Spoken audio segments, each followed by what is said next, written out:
Hi hello നമസ്കാരം. വിനീസ് കിച്ചണിലേക്ക് എല്ലാവർക്കും സ്വാഗതം. എന്തൊക്കെയുണ്ട്? എല്ലാവർക്കും സുഖമാണെന്ന് വിശ്വസിക്കുന്നു. അപ്പൊ ഇവിടെ ബിസി ആയിട്ടുള്ള രീതിയിൽ പോകുന്നു. അടിപൊളി ചൂട് എന്ന് പറഞ്ഞാലും പോരാ, നല്ല അടിപൊളി ചൂട്. ഒരുപാട് 10-15 കൊല്ലത്തിന് ശേഷമാണ് ഇത്രയും ചൂട് ഇവിടെ അനുഭവപ്പെടുന്നത്. എന്താന്ന് 50-51 എത്തിക്കഴിഞ്ഞു അറിയോ? ഇപ്പൊ തന്നെ ഇനിയും കിടക്കണു ബാക്കി. സോ ഇന്ന് ഒരു ഡബിൾ ഷിഫ്റ്റിന്റെ ദിവസമാണ്. അപ്പോൾ എനിക്ക് രാവിലെ ഇവിടെ ഓർഡേഴ്സ് ഉണ്ടായിരുന്നു, അത് കഴിഞ്ഞു. ഇനിയിപ്പോൾ ഡബിൾ ഷിഫ്റ്റിന് പോകണം. അപ്പോൾ ഡബിൾ ഷിഫ്റ്റ് എന്ന് പറഞ്ഞു കഴിഞ്ഞിട്ടുണ്ടെന്നുണ്ടെങ്കിൽ എനിക്കിനി വരാൻ വളരെ രാത്രിയാവും. അപ്പം കിച്ചുവിനെ വിളിക്കണം. മനുവിന് എക്സാം നടന്നുകൊണ്ടിരിക്കുന്നു, ഫൈനൽ ഇയർ ബോർഡ് എക്സാംസ്. അത് കഴിഞ്ഞിട്ട് കിച്ചുവിനെ ഇപ്പൊ പിക്ക് ചെയ്യാൻ പോവും. അത് കഴിഞ്ഞതിന് ശേഷം നേരെ ഞാൻ ഷിഫ്റ്റിലേക്ക് കയറും. അപ്പോൾ നമ്മൾ വീണ്ടും കുറച്ച് കാര്യങ്ങൾ സംസാരിക്കാനും എല്ലാ കാര്യങ്ങളായിട്ടാണ് വന്നിരിക്കുന്നത്. എന്താ കാര്യം വെച്ചാൽ ഇതൊരു ലെറ്റ്സ് ടോക്ക് എന്നുള്ള നിലയിലല്ല ഞാൻ സംസാരിക്കുന്നത്. ബേസിക്കലി കുറെ റിലേറ്റഡ് ആയിട്ടുള്ള ചോദ്യങ്ങളാണ് വന്നിരിക്കുന്നത്. അപ്പൊ അതുകൊണ്ട് ഞാൻ അതൊക്കെ ഒന്ന് ക്ലിയർ ചെയ്യാം എന്ന് വിചാരിച്ചു.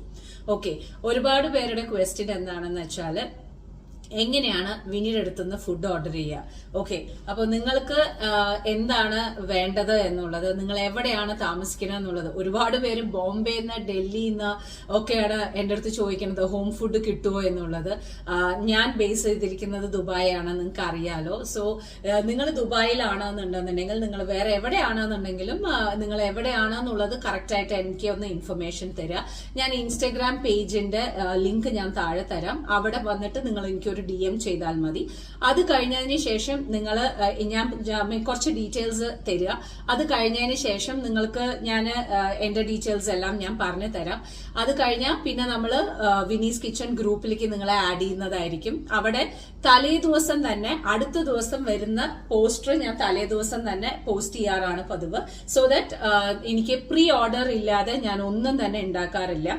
അതായത് ഒരു പീസ് പോലും എക്സ്ട്രാ ഉണ്ടോ എന്ന് ചോദിച്ചാൽ എന്റെ അടുത്ത് എടുക്കാനുണ്ടാവില്ല. ബിക്കോസ് ആസ് പെർ കാൽക്കുലേഷൻ മാത്രമേ നമ്മൾ ചെയ്യാറുള്ളൂ. സോ അതുകൊണ്ട് തന്നെ പ്രീ ഓർഡേഴ്സ് എല്ലാത്തിനും ആവശ്യമാണ്. എന്തൊക്കെ രീതിയിലുള്ള ഇതാണ് ചെയ്യുന്നത്, സർവീസ് ആണ് ചെയ്യുന്നത് എന്ന് നോക്കുകയാണെന്നുണ്ടെന്നുണ്ടെങ്കിൽ നമ്മൾ എല്ലാ കേറ്ററിംഗ് സർവീസും ചെയ്യുന്നുണ്ട്. അതേമാതിരി ഹോൾ ഈവന്റ് ചെയ്തു കൊടുക്കുന്നുണ്ട്. അല്ല നിങ്ങൾക്ക് ഇനി ഫുഡിന്റെ സർവീസ് മാത്രം മതി എന്നുണ്ടെന്നുണ്ടെങ്കിൽ നിങ്ങൾക്ക് ധാരാളമായിട്ട് നമ്മളുടെ അടുത്ത് ഫുഡ് മാത്രം ഓർഡർ ചെയ്യാം. ദൂരമുള്ള സ്ഥലങ്ങളാണെന്നുണ്ടെങ്കിൽ നിങ്ങൾ പേഴ്സണൽ ആയിട്ട് വന്ന് വാങ്ങിക്കേണ്ടി വരും. അതല്ല നിങ്ങൾക്ക് ഒരു ഓപ്ഷൻ ഉണ്ട്. ഫോർ എക്സാമ്പിൾ കരീം ബോക്സ് എന്നാണ് പറയുക അതിനെ. അപ്പൊ കരീമിന്റെ ആപ്പിൽ പോയി കഴിഞ്ഞു കഴിഞ്ഞാൽ കരീം ബോക്സ് എന്ന് പറഞ്ഞിട്ടുള്ള ഒരു ഓപ്ഷൻ കാണും. അപ്പൊ ആ ആപ്പിൽ പോയിട്ട് കരീം ബോക്സിൽ പോയിട്ട് എന്റെ അഡ്രസ്സ് നിങ്ങൾ കൊടുക്കുകയാണെന്നുണ്ടെന്നുണ്ടെങ്കിൽ ആള് വന്നിട്ട് ഇവിടുന്ന് കളക്ട് ചെയ്തിട്ട് പോകും. ഒരുപാട് ക്ലയൻസ് അങ്ങനെയാണ് ചെയ്യുന്നത്. ഒരുപാട് ക്ലയൻസ് ഡ്രൈവർമാരെ വിട്ടിട്ടാണ് കളക്ട് ചെയ്തിട്ട് കൊണ്ടുപോകുന്നത്. പിന്നെ കുറെ ആൾക്കാർ പേഴ്സണൽ ആയിട്ട് വന്ന് കളക്ട് ചെയ്യാനും വരാറുണ്ട്. സോ ഡെയിലി ആയിട്ടുള്ള രീതിയിൽ നിങ്ങൾക്ക് വേണം എന്നുണ്ടെന്നുണ്ടെങ്കിലും നിങ്ങൾ പറയണം. അതല്ലാത്ത പക്ഷം നിങ്ങൾക്ക് ഡെയിലി മീൽസ് വരുന്നതായിരിക്കില്ല. എന്താ കാര്യം എന്ന് വെച്ചാൽ ഞാൻ വീണ്ടും റിപ്പീറ്റേറ്റീവ് ആയിട്ടുള്ള രീതിയിൽ പറയണം, ഇത് ഹോം കുക്ക്ഡ് ഫുഡാണ്. അൺനെസസറി ആയിട്ടുള്ള രീതിയിൽ തന്നെ നമ്മൾ വേറൊരു കുറെ ഉണ്ടാക്കി വെക്കുക, അങ്ങനെ ഒരു സംഭവമില്ല. ആ സമയം ആ നിമിഷം അതോട് കൂടിയിട്ട് എല്ലാം കഴിഞ്ഞു. ഓക്കെ, എക്സ്ട്രാ ആയിട്ട് നിങ്ങൾക്ക് ഉണ്ടോ എന്ന് ചോദിച്ചാൽ പോലും ഞാൻ പല ആൾക്കാരോടും പറയാറുണ്ട്, സോറി എന്റെ കയ്യിൽ ഇല്ല, അടുത്ത പ്രാവശ്യം ഇത് വരണ സമയത്ത് നിങ്ങൾക്ക് ഓർഡർ ചെയ്യാവുന്നതാണ്. അത്ര തന്നെ പറയാനുള്ളത്. ശരി, ഇനി ചോദ്യം വരുന്നത് ഡിന്നർ ഉണ്ടോ എന്നുള്ളതാണ്. രാത്രി സപ്ലൈ ഉണ്ടോ എന്നുള്ളതാണ്. നിങ്ങൾക്ക് ഡെയിലി മീൽസ് ആയിട്ടുള്ള രീതിയിൽ രാത്രി എന്നുള്ളത് നമ്മൾ സ്റ്റാർട്ട് ചെയ്തിട്ടില്ല. ഓക്കെ, അപ്പോ നിങ്ങൾക്ക് ഒരു ഈവന്റ് ഉണ്ട്, നിങ്ങളുടെ വീട്ടിൽ കുറച്ച് ഗസ്റ്റ് വരുന്നുണ്ട്, നിങ്ങൾക്ക് ഒരു പെർട്ടിക്കുലർ ആയിട്ടുള്ള രീതിയിൽ 4-5 പേർക്ക് വേണം എന്നുണ്ടെന്നുണ്ടെങ്കിൽ ധാരാളമായിട്ട് നിങ്ങൾക്ക് എന്റെ അടുത്ത് പറയാം. ഡെഫിനറ്റ്ലി നമ്മൾ അത് ചെയ്യുന്നതായിരിക്കും. പക്ഷെ ഒരാൾക്ക് വേണ്ടിയിട്ട് ഡിന്നർ എന്നുള്ളത് ചോദിക്കണമെന്നുണ്ടെങ്കിൽ നോ, ഞാൻ ആ പ്ലാൻ ചെയ്തിട്ടില്ല. അതുകൊണ്ട് തന്നെ നിങ്ങളുടെ അടുത്ത് അത് കമ്മിറ്റ് ചെയ്യാൻ എനിക്ക് കുറച്ച് ബുദ്ധിമുട്ടുണ്ട്. ഇനി ഫ്യൂച്ചറിൽ നമ്മൾ ഡെഫിനറ്റ് ആയിട്ട് ഇങ്ങനത്തെ ഉള്ള കാര്യങ്ങളൊക്കെ നമ്മൾ ചെയ്യുന്നതായിരിക്കും. സോ ഇപ്പോ എന്ന് പറയുന്ന സമയത്ത് നിങ്ങളുടെ ആസ് പെർ ഓർഡേഴ്സ് മാത്രമേ നമ്മൾ ചെയ്ത് കൊടുക്കാറുള്ളൂ. ഓക്കെ, അപ്പൊ എല്ലാം ക്ലിയർ ആയല്ലോ വിനീസ് കിച്ചണിനെ സംബന്ധിച്ചിടത്തോളം. ഞാൻ വീണ്ടും പറയുന്നു, ഞാൻ ഇൻസ്റ്റാഗ്രാമിന്റെ ലിങ്ക് ഞാൻ കൊടുക്കാം. അവിടെ പോയി കഴിഞ്ഞിട്ട് നിങ്ങൾ എനിക്കൊരു DM അയച്ചാൽ മതി. DM അയച്ചു കഴിഞ്ഞിട്ട് നിങ്ങളുടെ ആവശ്യം എന്താണോ ഉള്ളതിനനുസരിച്ചിട്ട് നമുക്ക് അവിടുന്ന് ടേക്ക് ഓഫ് ചെയ്യാം. ഓക്കെ, ആൻഡ് ഇതാണ് വിനീസ് കിച്ചന്റെ കാര്യം. അടുത്തത് ഒരുപാട് പേര് എന്റെ അടുത്ത് ചോദിച്ചിട്ടുള്ള കാര്യം എന്താണെന്ന് വെച്ചാൽ, വിനി പേഴ്സണൽ ആയിട്ട് വന്നിട്ട് സർവീസ് തരാറുണ്ടോ? യെസ്, ഞാൻ ഒരു പ്രൈവറ്റ് ഷെഫ് ആണ്. നിങ്ങൾക്ക് എല്ലാവർക്കും അറിയാം. പ്രൈവറ്റ് ഷെഫ് എന്ന് പറയുന്നത് എന്താണെന്ന് വെച്ചാൽ, നിങ്ങൾക്കൊരു ഈവന്റ് ഉണ്ട് എന്നുണ്ടെങ്കിൽ നിങ്ങളുടെ വീട്ടിൽ ഒരു പ്രൈവറ്റ് ആയിട്ട് ഒരു ഷെഫ് വന്നിട്ട് നിങ്ങൾക്ക് സർവീസ് ചെയ്തു തരണം എന്ന് നിങ്ങൾക്ക് ആവശ്യമുണ്ട് എന്നുണ്ടെങ്കിൽ ഡെഫിനറ്റ് ആയിട്ട് നിങ്ങൾക്ക് ചെയ്തു തരാൻ എനിക്ക് പറ്റും. സോ നിങ്ങൾക്ക് എന്നെ ബുക്ക് ചെയ്യണം.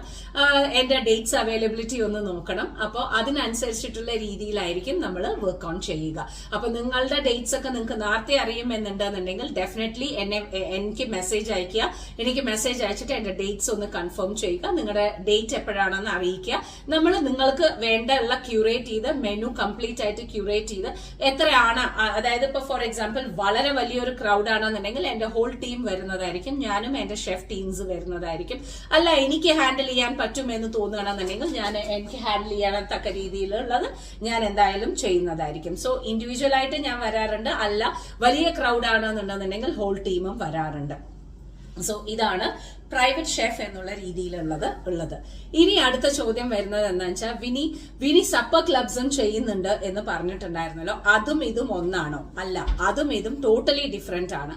അതായത് സപ്പർ ക്ലബ്സ് എന്ന് പറയുന്നത് വളരെ സെലക്ടഡ് ആയിട്ട് ദുബായിൽ ഉള്ള ഷെഫുമാര് ദുബായിൽ അങ്ങോട്ടും ഇങ്ങോട്ടും ഓടിക്കളിക്കുക.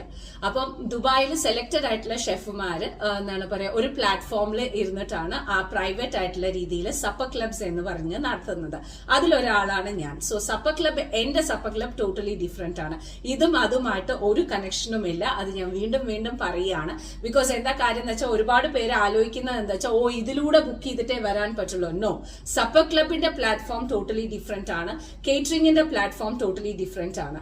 അപ്പൊ നമ്മൾ എടുത്തിരിക്കുന്ന ടോട്ടൽ ലൈസൻസ് തന്നെ, LLC ലൈസൻസ് തന്നെ എങ്ങനെയാണെന്ന് നോക്കണമെന്നുണ്ടെങ്കിൽ വിനീസ് hospitality event management and catering service എന്നുള്ള രീതിയിലാണ് എന്റെ ലൈസൻസ് ഉള്ളത്. സോ അതുകൊണ്ട് തന്നെ നിങ്ങളെ സംബന്ധിച്ചിടത്തോളം നിങ്ങൾക്ക് ഏത് രീതിയിൽ വേണം എന്നുള്ളത് നിങ്ങൾക്ക് ഡിസൈഡ് ചെയ്യാം. ഓക്കെ, സോ പ്രൈവറ്റ് ആയിട്ടുള്ള രീതിയിലാണ് ബുക്ക് ചെയ്യണമെന്നുണ്ടെങ്കിൽ അങ്ങനെ, അല്ല കേറ്ററിംഗ് സർവീസ് ആയിട്ടുള്ള രീതിയിലാണെങ്കിൽ അങ്ങനെ, അതല്ല എന്നുണ്ടെന്നുണ്ടെന്നുണ്ടെങ്കിൽ നിങ്ങൾക്ക് സപ്പർ ക്ലബിൽ വന്നിട്ട് എന്റെ വീട്ടിൽ വന്നിട്ട് കഴിക്കാനാണ് ആഗ്രഹം എന്നുണ്ടെന്നുണ്ടെങ്കിൽ അങ്ങനെ. ഇനിയിപ്പോ ആ പ്ലാറ്റ്ഫോമിലൂടെ നിങ്ങൾക്ക് ബുക്ക് ചെയ്യാൻ താല്പര്യമില്ല, എന്റെ അടുത്ത് നേരിട്ട് വന്നിട്ട് ബുക്ക് ചെയ്യാനാണ് താല്പര്യം എന്നുണ്ടെങ്കിൽ എനിക്ക് അതിന് നിങ്ങൾക്ക് മെസ്സേജ് അയക്കാം. നോ പ്രോബ്ലം, നമ്മൾ ആ സർവീസും ചെയ്തു തരുന്നതായിരിക്കും. ഒരുപാട് പേര് ഇപ്പൊ എന്റെ അടുത്ത് പറയാറുണ്ട്, ഞങ്ങൾ ഒരു 10 പേരാണ് വിനി, 10 പേർക്ക് വേണ്ടിയിട്ട് ഞങ്ങൾക്ക് ഇന്ന സാധനം നിങ്ങളുടെ വീട്ടിൽ വന്ന് കഴിക്കാനാണ് ആഗ്രഹം. Most welcome, no problem at all, നമ്മൾ ആ ബുക്കിംഗ് എടുക്കുന്നതായിരിക്കും. ഓക്കെ, ഇതിലെല്ലാം എന്താണെന്ന് വെച്ചാല് എന്റെ അവൈലബിലിറ്റിയാണ്. എന്താ വെച്ചാൽ എന്റെ ജോലി, നമ്മളിവിടെ ചെയ്യുന്ന സർവീസ്, അതിന് പുറമെ ഞാൻ അവൈലബിൾ ആയിരിക്കണം എന്നുള്ളതാണ് ഇതിൽ ഉള്ളത്. സോ അതുകൊണ്ട് തന്നെയാണ് നമ്മൾ വീണ്ടും പറയണത്, പ്ലീസ് ബുക്ക് ചെയ്യുക, പ്രീ ബുക്കിംഗ് ചെയ്യുക, സംസാരിക്കുക, എന്നിട്ട് നിങ്ങളുടെ ഡേറ്റ് നിങ്ങൾ കൺഫേം ചെയ്യണമെന്നുണ്ടെങ്കിൽ നമുക്കും അത് സൗകര്യമായിരിക്കും. ഓക്കെ, അപ്പോ ഇതാണ് വിനീസ് കിച്ചണിനെ സംബന്ധിച്ചിടത്തോളം ഉള്ള ഒരു കാര്യങ്ങളെല്ലാം ക്ലിയർ ചെയ്തു എന്ന് ഞാൻ വിശ്വസിക്കുന്നു. ഓക്കെ, ഇനി അടുത്തത് എന്റെ അടുത്ത് വന്നിരിക്കുന്ന ഒരു ചോദ്യം എന്താണെന്ന് വെച്ചാല്, വിനീനെ ഞാൻ വായിക്കാട്ടുള്ളൂ. അപ്പൊ വിനീനെ ഞങ്ങള് ഓൺ ദ വേ അബുദാബി റൂട്ടിൽ കണ്ടിരുന്നു.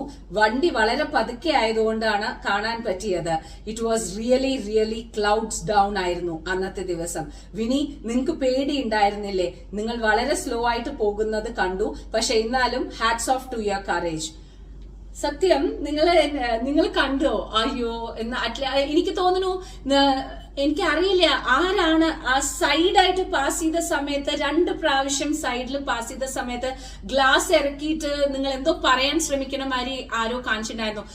അത് നിങ്ങളാണോ കമ്മ്യൂണിക്കേറ്റ് ചെയ്യാൻ ശ്രമിച്ചത് എന്നുള്ളത് കമന്റ് ചെയ്യൂ. ബിക്കോസ് എനിക്ക് മനസ്സിലായില്ല. ഒന്നാമത്തെ കാര്യം, നമ്മൾ പ്രതീക്ഷിക്കാത്ത ഒരു കാര്യമായിരുന്നു അന്ന് അവിടെ നടന്നിട്ടുണ്ടായിരുന്നത്. ഞാൻ വീഡിയോ ഇടാം മക്കളെ. എന്റെ ജീവിതത്തിൽ ഞാൻ ഇത്രയും പേടിച്ചിട്ടുള്ള ഒരു ദിവസം ഉണ്ടായില്ല. സോ ഞാൻ എന്റെ ഷിഫ്റ്റ് കഴിഞ്ഞിട്ട് ഞാൻ അബുദാബി ടു ദുബായ് ട്രാവൽ ചെയ്യാണ്. നമ്മള് ഹൈവേ കൂടെ ഞാൻ വരികയാണ്. ഷെയ്ഖ് മുഹമ്മദ് ബിൻ റാഷിദ് അതിൽ കൂടെ വന്നുകൊണ്ടിരിക്കുകയാണ്. ഒരു പെർട്ടിക്കുലർ ലെവൽ കഴിഞ്ഞ സമയത്ത് മേഘങ്ങൾ ഇങ്ങനെ താഴേക്കുള്ള ലെവലിലേക്ക് കാണാൻ തുടങ്ങിട്ടോ. അപ്പോഴും നമുക്ക് വലിയ ഇതൊന്നും ഉണ്ടായിരുന്നില്ല. ആൻഡ് നമ്മൾ പോയിക്കൊണ്ട് തന്നെ ഇരിക്കുന്നുണ്ടായിരുന്നു. നമുക്ക് മുമ്പിലും വണ്ടികൾ പോയിക്കൊണ്ടിരിക്കുന്നുണ്ടായിരുന്നു. കുറെ കഴിഞ്ഞ സമയത്ത് വണ്ടികളൊന്നും അധികം കാണാനില്ല. പോയ വണ്ടികളൊക്കെ എവിടെ പോയി എന്നുള്ളത് പോലും എനിക്ക് അറിഞ്ഞില്ല. സൈഡിലൊക്കെ കുറെ എല്ലാ ആൾക്കാരും നിർത്തി വെച്ചിരിക്കുന്നു. ഡബിൾ ഇൻഡിക്കേറ്റേഴ്സ് ആയിട്ടുള്ള രീതിയിൽ മുന്നോട്ടേക്ക് പോകുന്നത് എനിക്ക് കാണാൻ പറ്റുന്നുണ്ട്. നോക്കുമ്പോൾ ഫുൾ ആൻഡ് ഫുൾ ഫോഗ് എന്ന് പറഞ്ഞാലും പോരാ, ഡെൻസ് ഫോഗ്. എന്റെ ഒന്നും വണ്ടി അത്ര ലെവലിലേക്കുള്ള വണ്ടികളല്ല, നോർമൽ ആയിട്ടുള്ള വണ്ടിയാണ്. അതില് മഞ്ഞ ലൈറ്റ് പോലും ഇല്ല. അയ്യോ, എനിക്കറിയില്ല ഞാൻ എങ്ങനെയാണ് ഞാൻ ദുബായിക്ക് വന്നത് എന്നുള്ളത്. എനിക്ക് ഒരു വെളിച്ചം ഇല്ലാത്ത പോലെ എന്ന് പറയില്ലേ.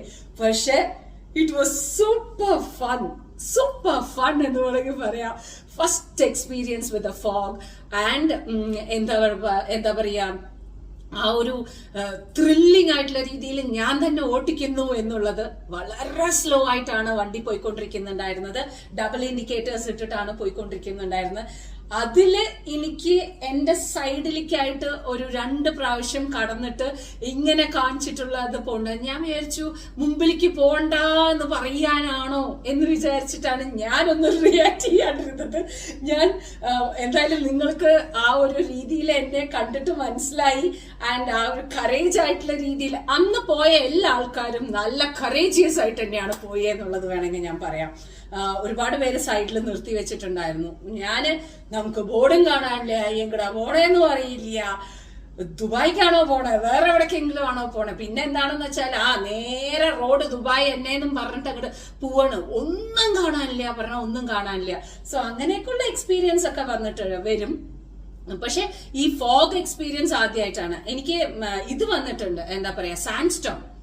അടിപൊളിയായിട്ട് സാൻഡ്സ്റ്റോം വന്നിട്ടുണ്ട്. ദുബായ് ടു അബുദാബി വഴി പോകുന്ന സമയത്തുള്ള സാൻഡ്സ്റ്റോം ഞാൻ അനുഭവിച്ചിട്ടുണ്ട്.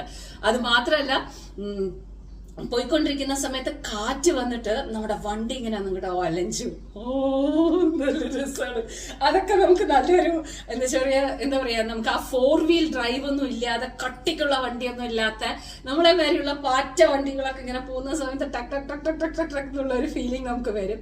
അതൊക്കെ it's A good experience. Okay, ഞാൻ ഇതൊക്കെ എൻജോയ് ചെയ്യുന്ന ഒരാളാണ്. സോ കണ്ണേട്ടനൊന്ന് പേടിച്ചു. എന്താ കാര്യം വെച്ചാൽ ഞാൻ കണ്ണേട്ടന് വീഡിയോ കാണിച്ചു കൊടുത്തപ്പോ കണ്ണേട്ടനൊന്ന് പേടിച്ചു. അപ്പൊ എന്റെ ഇത് വന്നിട്ട് ഞാനിങ്ങനെ വെച്ചിരിക്കുകയാണ്, എന്റെ കാറിൽ ഇങ്ങനെ വെച്ചിരിക്കുകയാണ് റൂട്ട് മാപ്പ് അറിയാൻ വേണ്ടിട്ട്. അപ്പൊ ഞാൻ ഇവിടെയല്ലേ ക്യാമറ, അപ്പൊ ഞാൻ ക്യാമറ അങ്ങോട്ട് ഓൺ ചെയ്ത് വിട്ടു പോണ സമയത്ത്. അങ്ങനെയാണ് ഞാൻ വീഡിയോ എടുത്തത്. So thank you so much. നിങ്ങളെ കാണാൻ പറ്റിയില്ല, എന്നാലും നിങ്ങൾക്ക് എന്നെ മനസ്സിലായി എന്നുള്ളത് അറിഞ്ഞതിൽ ഒരുപാട് സന്തോഷം. ഓക്കെ, ഇനി അടുത്തത് ഇതും കൂടി ഞാനൊന്ന് കമ്മ്യൂണിക്കേറ്റ് ചെയ്യാൻ ആഗ്രഹിക്കുകയാണ്. Because this is A special request from so many people.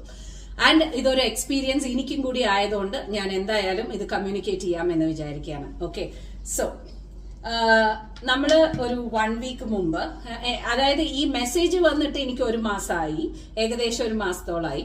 പക്ഷെ ഈ ഒരു 1 വീക്ക് മുമ്പ് എനിക്കുണ്ടായ ഒരു എക്സ്പീരിയൻസ് ഇതിലൂടെ റിലേറ്റ് ചെയ്യാൻ പറ്റിയത് കൊണ്ട് മാത്രമാണ് ഞാൻ ഇതിന്ന് കമ്മ്യൂണിക്കേറ്റ് ചെയ്യുന്നത് നിങ്ങളായിട്ട്. അപ്പോ എന്താണ് എന്ന് നോക്കുകയാണെന്നുണ്ടെന്നുണ്ടെങ്കിൽ, ബേസിക്കലി ഞങ്ങൾ എല്ലാവരും അബുദാബിയിൽ സർവീസ് ചെയ്തുകൊണ്ടിരിക്കുകയാണ്. So it is a big event. ആൾക്കാർ ഒരുപാട് പേരുണ്ട്. ഒരു പ്രോഡക്റ്റിന്റെ സോഫ്റ്റ് ലോഞ്ച് നടന്നുകൊണ്ടിരിക്കുകയാണ്. സോ ഷെഫുകൾ എല്ലാവരും അവരവരുടേതായിട്ടുള്ള സിഗ്നേച്ചർ ഡിഷസും കൊണ്ട് നമ്മളെല്ലാവരും അവിടെ പ്രസന്റ് ചെയ്യാൻ റെഡി ആയിട്ട് നിൽക്കുകയാണ്. സോ ഞങ്ങളൊരു 7-8 ഷെഫോളം ലൈനായിട്ട് നമ്മളിങ്ങനെ സ്ട്രെയിറ്റ് ലൈനായിട്ട് നമ്മൾ നിൽക്കുകയാണ്. അപ്പോൾ സോഫ്റ്റ് ലോഞ്ച് നടന്നുകൊണ്ടിരിക്കുന്നത് കൊണ്ട് തന്നെ ഇങ്ങനെ റൗണ്ട് ടേബിൾസ് ഇങ്ങനെ ഗസ്റ്റിന് ഇങ്ങനെ ഇട്ടുകൊടുത്തിട്ട് ഉണ്ട്. അപ്പൊ നമ്മൾ ഒരു സൈഡിലാണ് കേട്ടോ നിൽക്കുന്നത്. അപ്പോൾ നിൽക്കുന്ന സമയത്ത് നമ്മുടെ കയ്യിൽ എല്ലാവരുടെ കയ്യിലും പ്രസന്റേഷനുള്ള സംഭവങ്ങളും ഉണ്ട്. ആൻഡ് നമ്മുടെ തൊട്ട് മുമ്പ് ഇരിക്കുന്ന ആ ടേബിളിൽ ഇരിക്കുന്ന ഒരു ഫാമിലി ഇന്ത്യൻ ഫാമിലിയാണ്. ഒരുപാട് പേര് വന്നിട്ടുണ്ട്, പല കൾച്ചറിലുള്ള ആൾക്കാർ വന്നിട്ടുണ്ട്. ഒരു ഇന്ത്യൻ ഫാമിലി ആയിരുന്നു. അവരുടെ മകളുടെ അടുത്ത് നമ്മളുടെ കമ്മ്യൂണിക്കേഷൻ നമ്മൾ കേൾക്കുകയാണ് കേട്ടോളൂ. അവരുടെ മകളുടെ അടുത്ത് പറയാണ്, ഈ നന്നായിട്ട് പഠിച്ചോട്ടോ, എന്താണ് പറയാ, ഈ വരുന്ന സമ്മറിലൊക്കെ, ഈ വരുന്ന ലീവിലൊക്കെ മര്യാദയ്ക്ക് നല്ലോണം വർക്ക് ഹാർഡ് ചെയ്തോ, മനസ്സിലായില്ലേ? അങ്ങനെയൊന്നും ചെയ്തിട്ടില്ല എന്നുണ്ടെങ്കിൽ കണ്ടില്ലേ ഇതുകളെ മാതിരി ആവാന്ന് പറഞ്ഞു. മനസ്സിലായോ നിങ്ങൾക്ക് കാര്യങ്ങൾ എന്താണെന്ന്? നമ്മൾ അവിടെ നിൽക്കുകയാണ്. നമുക്ക് മുമ്പിൽ ഇരിക്കുന്ന ഒരു ടേബിളിൽ ഒരു ഫാമിലി, ഒരു ഇന്ത്യൻ ഫാമിലി, അവരുടെ മകളുടെ അടുത്ത് പറയാണ്, മര്യാദക്കൊക്കെ പഠിച്ചോ, അല്ല ഈ വരുന്ന സമ്മറിലൊക്കെ നന്നായിട്ട് വർക്ക് ഹാർഡ് ചെയ്തോ, വലിയ നിലയിലെത്തണം, നന്നായിട്ട് പഠിച്ചിട്ടില്ല എന്നുണ്ടെന്നുണ്ടെങ്കിൽ ഇതുകളെ പോലെയൊക്കെ ആവാന്ന്. എനിക്ക് മുമ്പിലുള്ള ഷെഫ് എൻ്റെ അടുത്ത് ചോദിച്ചു, നമുക്ക് സർട്ടിഫിക്കറ്റ്സ് ഒക്കെ കാണിച്ചു കൊടുത്താലോ ചേച്ചിക്ക് എന്ന്. ഞാൻ പറഞ്ഞു വേണ്ട, വെയിറ്റ്, ലെറ്റ്സ് വെയിറ്റ് എന്ന് വെച്ചാൽ റിയാക്ടിങ് ചെയ്യാൻ പറ്റുന്ന ഒരു ടൈമല്ല. ഓക്കെ, സോ ലെറ്റ്സ് വെയിറ്റ് എന്നുള്ള രീതിയിൽ. ഒരുപാട് പേരുടെ പ്രശ്നവും അത് തന്നെയാണ്. ഒരുപാട് പേര് മനസ്സിലാക്കി വെച്ചിരിക്കുന്നതും അത് തന്നെയാണ്.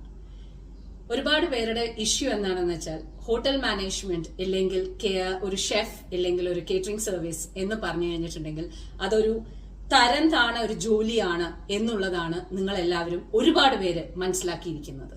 എന്നാൽ അതിനുള്ള എന്താ പറയാ, എന്നെ മാതിരിയുള്ള ഒരാൾക്ക് അത് അവിടെ വെച്ചിട്ട് എനിക്ക് റിയാക്ട് ചെയ്യാൻ പറ്റിയിട്ടില്ലെങ്കിലും ഡെഫിനറ്റ് ആയിട്ട് ഞങ്ങളെ എല്ലാവരെയും സ്റ്റേജിൽ വിളിച്ച് ഞങ്ങളെല്ലാവരും ഞങ്ങളുടെ പ്രസന്റേഷൻസ് ചെയ്തതിന് ശേഷം ഓരോരുത്തരുടെ അടുത്ത് മൈക്ക് കൊടുക്കുന്ന സമയത്ത് ഞാൻ എന്റെ കാഴ്ചപ്പാട് ഞാൻ അവിടെ പറഞ്ഞിട്ടുണ്ടായിരുന്നു. സോ എനിക്ക് നിങ്ങളോടും പറയാനുള്ളത് അത് തന്നെയാണ്. ഒരുപാട് പേരുടെ ആ ഒരു മൈൻഡ് സെറ്റേ അങ്ങനെയാണ്. ഓ, ഒന്നും കിട്ടിയിട്ടില്ലെങ്കിൽ ഹോട്ടൽ മാനേജ്മെന്റ് പോയി പഠിച്ചോ. മനസ്സിലായില്ല, ഇത് ഒരു ടാലന്റ് ആണ്, ഇതും ഒരു പഠിപ്പ് തന്നെയാണ്. എത്രയോ ക്വാളിഫൈഡ് ആയിട്ടുള്ള രീതിയിൽ എത്രയോ കഷ്ടപ്പാടും കഴിഞ്ഞതിന് ശേഷം എങ്ങനെയാണോ ബാക്കിയുള്ള ഡിഗ്രീസിനുള്ള കഷ്ടപ്പാട്, അതേപോലെ തന്നെ മണിക്കൂറും കണക്കിന് തീയുടെ മുമ്പിൽ നിന്നിട്ട് തന്നെയാണ് നമ്മളൊക്കെ ഒരു പ്രൈവറ്റ് ആയിട്ടുള്ള രീതിയിലും അല്ലാതെ ഇങ്ങനെയുള്ള ഒരു സർവീസ് ഒക്കെ നടത്തുന്ന പോലെയുള്ള ഷെഫുകളൊക്കെ ആയിട്ടിരിക്കുന്നത്. ഇപ്പോഴും ഞാൻ പറയുന്ന പോലെ എനിക്ക് മുമ്പിലുള്ള സീനിയേഴ്സിനെ കണ്ടിട്ട് ഞാൻ അവരുടെ കീഴിൽ പഠിച്ചുകൊണ്ടിരിക്കുന്ന ഒരു കുട്ടി തന്നെയാണ്. ഞാൻ ഒരിക്കലും പറയില്ല ലൈക്ക് ഞാൻ എല്ലാം പഠിച്ചു കഴിഞ്ഞു, I am done with everything, എനിക്ക് എല്ലാം അറിയാം. No, not at all. It is an art. ഈ ഒരു ആർട്ട് എത്രത്തോളം നമ്മൾ ഗുരുവിന്റെ അടുത്ത് പഠിച്ചുകൊണ്ടേയിരിക്കുന്നോ അത്രത്തോളം നമുക്ക് നമ്മുടെ കഴിവ് നമുക്ക് ഉണ്ടാക്കാൻ പറ്റും. We can develop that art. നമുക്ക് ഓരോന്നും ഓരോ കാറ്റഗറിയാണ്. ഒരു ഷെഫിനെ നോക്കിയിട്ട് ഇല്ലെങ്കിൽ അത് പാചകം ചെയ്യുന്ന ഒരാളെ നോക്കിയിട്ട് ഇല്ലെങ്കിൽ ഇതുകളെ പോലെ ആവും എന്ന് പറയാൻ തോന്നുന്ന ആ ഒരു നിങ്ങളുടെ തിങ്കിങ് ഉണ്ടല്ലോ, അവിടെയാണ് നിങ്ങൾക്കാണ് കുഴപ്പം. അല്ലാതെ നമ്മളെ മാതിരിയുള്ള രീതിയിൽ നമ്മുടെ പ്രൊഫഷൻ, നമ്മുടെ പാഷനെ പ്രൊഫഷനായിട്ട് കൊണ്ടുവന്നിട്ട് നിൽക്കുന്ന ആൾക്കാർക്കല്ല കുഴപ്പം. എത്രയോ ആൾക്കാര്, എത്രയോ കുട്ടികൾക്ക് അത് ചെയ്യണമെന്ന് ആഗ്രഹം ഉണ്ടായിട്ട് അത് വീട്ടുകാർ സമ്മതിക്കാതെ അതിനൊന്നും വേണ്ട ഹോട്ടൽ മാനേജ്മെന്റ്, സോ വാട്ട്, നിങ്ങളുടെ വീട്ടിലത്തെ നിങ്ങളുടെ കുട്ടിക്ക് ഷെഫ് ആവണം എന്നുണ്ടെന്നുണ്ടെങ്കിൽ എന്തുകൊണ്ട് അതിനെ റെക്കഗ്നൈസ്ഡ് ആയിട്ടുള്ള രീതിയിൽ നിങ്ങൾക്ക് എടുക്കാൻ പറ്റുന്നില്ല? വേറൊരു ഡിഗ്രി പോലെ എന്തുകൊണ്ട് അതിനെ ആ ഒരു തരം താണ രീതിയിൽ നോക്കുന്നു? വൈ? ആദ്യം മനസ്സിലാക്കേണ്ട ഒരു കാര്യം എന്താ അറിയോ, ഈ പാചകകല എന്ന് പറയുന്നത് പണ്ട് മുതലേ ഉള്ള കാര്യമാണ്. എല്ലാവർക്കും പറഞ്ഞിട്ടുള്ള കാര്യമല്ല അത്. ഒരു 2 പേർക്ക് അടുപ്പിച്ച് ഭക്ഷണം ഉണ്ടാക്കാൻ പറ്റാത്ത എത്ര പേരുണ്ട്? അടുക്കളയിൽ 24 മണിക്കൂറും ഇതേ സംഭവം ചെയ്തുകൊണ്ടിരിക്കുന്ന ഞങ്ങൾക്ക് എങ്ങനെ ഉണ്ടാവും? എന്നാലോ ഒരു പൊട്ടുപോലും മടിയില്ലാതെ എത്ര സന്തോഷത്തോടു കൂടിയിട്ട് നിങ്ങൾ വിളിച്ചു കഴിഞ്ഞാൽ വന്ന് നിങ്ങൾക്ക് ആ ഡിഷ് പ്രസന്റ് ചെയ്ത് അർദ്ധരാത്രിയാണെങ്കിലും യെസ് ഇത് ഞാൻ ഉണ്ടാക്കിയ ഡിഷാണെന്ന് അഭിമാനത്തോടു കൂടിയിട്ട് നിൽക്കുന്ന ഞങ്ങൾക്ക് എന്തുകൊണ്ട് നിങ്ങൾക്ക് ആ ഡിഗ്രി നിങ്ങളുടെ മക്കൾ വീട്ടിൽ പഠിക്കണം എന്ന് പറയുന്ന സമയത്ത് നിങ്ങൾക്ക് എടുത്തു കൊടുത്തുകൂടാ? അതിനെ എന്തുകൊണ്ട് നിങ്ങൾക്ക് ആ ഒരു തരം താഴ്ന്ന ഒരു രീതിയിൽ നിങ്ങൾ കാണുന്നു, ഒന്നും കിട്ടിയിട്ടില്ലെങ്കിൽ എന്നുള്ള രീതിയിൽ? നോ, നിങ്ങളുടെ കാഴ്ചപ്പാടാണ് മക്കളെ മാറേണ്ടത്. അല്ലാതെ നമ്മളെ സംബന്ധിച്ചിടത്തോളം നമുക്കൊന്നും എഫക്റ്റ് ആവുന്നില്ല. എന്റെ ഒരു കാഴ്ചപ്പാടിൽ ഞാൻ അവിടെ സംസാരിച്ചത് ഒന്നേ ഉള്ളൂ, not everybody is capable of cooking. ഇതൊക്കെ ഗോഡ് ചോസൺ പീപ്പിൾ ആണ്. അതായത് ചില ആൾക്കാർക്ക് മാത്രമേ ദൈവം ആ കഴിവ് കൊടുക്കുള്ളൂ. അന്നപൂർണേശ്വരി എന്ന് പറയുന്ന ആ ഒരു കയ്യിലുണ്ടാവുന്ന ആ ഒരു കൈപുണ്യം അത് കൊടുക്കുള്ളൂ. അതായത് ഭൂമിയിൽ പോയിട്ട് ഇന്ന സർവീസ് ചെയ്തിട്ട് നീ ജീവിക്കേ എന്നുള്ള രീതിയിൽ എല്ലാവരെയും ഭക്ഷണം കൊടുക്ക വയറ് നിറയെ എന്നുള്ള രീതിയിൽ ആ പ്രൊഫഷൻ ആക്കുന്നത് കുറച്ചു പേർക്കേ ഉണ്ടാവുള്ളൂ. ആ കുറച്ചു പേരിൽ പെട്ട ഒരാൾ തന്നെയാണ് ഞാൻ. അഭിമാനത്തോടു കൂടിയിട്ട് എനിക്ക് പറയാൻ പറ്റും ആ കാര്യം. അതെല്ലാവർക്കും പറഞ്ഞിട്ടുള്ള കാര്യമല്ല. എത്ര ആൾക്കാർക്ക് അത് മടിയുണ്ട്. എത്ര ആൾക്കാർക്ക് കിച്ചണിൽ കയറുക എന്ന് പറഞ്ഞാൽ തന്നെ അരിശം കയറുന്നവരുണ്ട്. നേരെ മറിച്ച് ഈ ഭക്ഷണം എന്ന് പറയുന്നത് ആണ് സത്യം പറഞ്ഞു കഴിഞ്ഞിട്ടുണ്ടെന്നുണ്ടെങ്കിൽ നിങ്ങൾക്ക് സന്തോഷപൂർവ്വം വിളമ്പിത്തന്ന് നിങ്ങൾ സന്തോഷമായിട്ട് നിങ്ങൾ കഴിക്കുന്ന സമയത്ത് നിങ്ങൾക്ക് ഉണ്ടാവുന്ന ആ ഒരു തൃപ്തി ഉണ്ടല്ലോ, വേറെ എന്തൊരു കാര്യം ചെയ്താലും നിങ്ങൾക്ക് പറ്റില്ല. അതേമാതിരി തന്നെ ഭക്ഷണം മാത്രമേ ഒരു മനുഷ്യൻ മതി എന്ന് പറയുള്ളൂ, ബാക്കി എന്തും നമുക്ക് എടുത്തു വെക്കാം. അതേമാതിരി ഞങ്ങളുടെ ഈ ഒരു സർവീസിന് മാത്രമേ ഉള്ളൂ മക്കളെ റിട്ടയർമെന്റ് ഇല്ലാത്തത്. ഞങ്ങൾ എത്രത്തോളം പ്രായമാവുന്നോ അത്രത്തോളം ഞങ്ങൾക്ക് ഡിമാൻഡ് കൂടും. പ്രായമായിട്ടുള്ള ആൾക്കാർക്കാണ് ഡിമാൻഡ് കൂടുതൽ, അതറിയോ നിങ്ങൾക്ക്? സോ ഈ പാചകം എന്ന് പറഞ്ഞിട്ടുള്ളത് എല്ലാവർക്കും പറഞ്ഞിട്ടുള്ള കാര്യമല്ല. Not everyone can become a chef. അതിന് ഉള്ളിന്റെ ഉള്ളിൽ നിന്ന് തന്നെ പാഷൻ വേണം. പാഷൻ ആൻഡ് പ്രൊഫഷൻ എങ്ങനെ കൊണ്ടുപോകണം എന്ന് നിങ്ങൾക്ക് അറിയണം. മടി കൂടാതെ ഇത്രത്തോളം ഡബിൾ ഷിഫ്റ്റ് ആയാലും ട്രിപ്പിൾ ഷിഫ്റ്റ് ആയാലും 24 മണിക്കൂറായാലും 22 മണിക്കൂറായാലും നിന്ന് ജോലി ചെയ്യാനുള്ള കപ്പാസിറ്റി നിങ്ങൾക്ക് വേണം. അതാണ് ഷെഫ്. മനസ്സിലായോ? സോ ഈസി ആയിട്ടുള്ള രീതിയിൽ പറയാൻ പറ്റും ഒരാളെ നോക്കിയിട്ട്.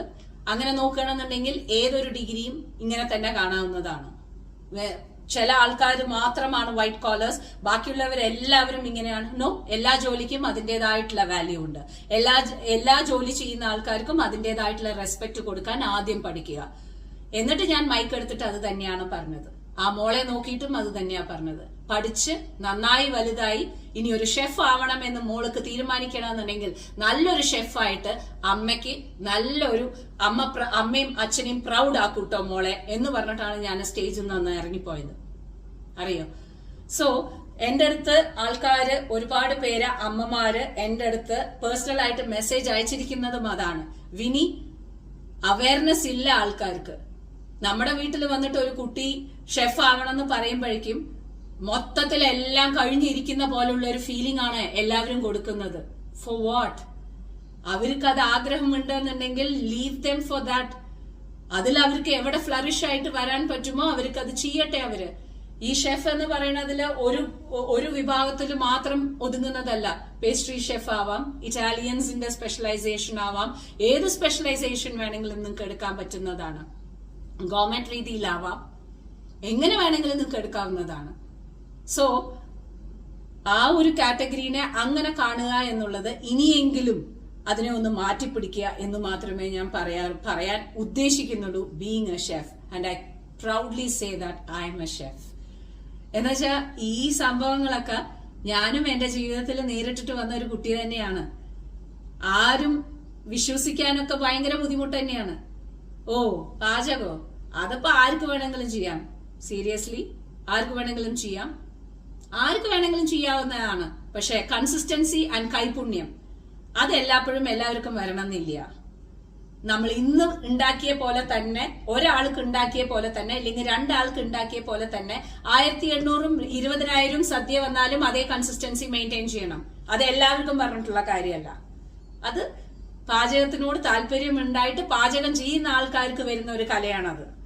അതുകൊണ്ട് തന്നെ അതിന് അതിൻ്റെതായിട്ടുള്ള റെസ്പെക്ട് ഉണ്ട്. മനസ്സിലായില്ലേ? സോ ഇത് ഞാനിത് പറയണം എന്ന് ആഗ്രഹിച്ചിട്ടുള്ള ഒരു കാര്യമായിരുന്നു. അപ്പോൾ ഇതും കൂടി അവരുടെ മെസ്സേജും കൂടി വന്നപ്പോൾ ഞാൻ വിചാരിച്ചു അതൊക്കെ കൂടി നിങ്ങളുടെ അടുത്ത് ഷെയർ ചെയ്യാമെന്ന്. സോ ഇന്ന് ഞാൻ ഇത്രമാത്രം പറഞ്ഞ് അവസാനിപ്പിക്കുന്നു നിങ്ങളുടെ അടുത്ത്. ബാക്കി ഉള്ള എന്തെങ്കിലും സംശയം ഉണ്ടെന്നുണ്ടെന്നുണ്ടെങ്കിൽ ചോദിക്കുക. ഇൻസ്റ്റാഗ്രാമിൽ DM അയച്ചാൽ ഇമ്മീഡിയറ്റ് ആയിട്ട് നിങ്ങൾക്ക് റിപ്ലൈ കിട്ടുന്നതായിരിക്കും. ഓക്കെ, അപ്പോൾ വീണ്ടും നമുക്ക് കാണുന്നവരിക്കും. Till then take care and bye bye. ഞാൻ അപ്പോൾ എൻ്റെ ഡ്യൂട്ടിക്ക് പോട്ടെ. കിച്ചനെ വിളിച്ചിട്ട് ഞാൻ അങ്ങനെ പോകും. Okay, take care and bye by.